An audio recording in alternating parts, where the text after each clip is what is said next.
دنباش گودارن دلال ورا پرخودرس پودکسته. از عمر فاروق بران جوی پودکسته موزیک کا در بدر رادیوینم و ساعته و دقیقه و نکبن به موزیکی بورامه. ناو سامت Özdemir gencek de destan da gitarı bisuki İstanbul'e ketiye u jimlet de perse ka u jwi de gazın ev kijan strane beje. Xalweki nola serxoş ante xane be keder u keser be dili şikesti ye şevat da ya sersevtavi de beje. Duydum ki bensiz yaralı gibisin. Samet Özdemir li ser ve gotine şoktu be u bu xalura disre westana be Türkiye. Duydum ki bensiz yaralı gibisin.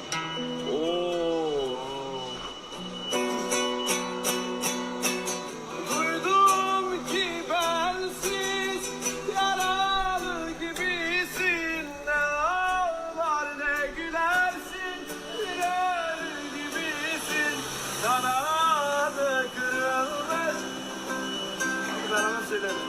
Kuşlar gibisin, beni bırakıp gittin.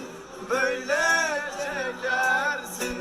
Duydum ki bensiz من بهشتی درج من نولا برینگارانی نه دیگری نه دکنی نولا مریانی نولا کموکن باز شکستی ده از بردم که چوی خیلی پیوانی بکشی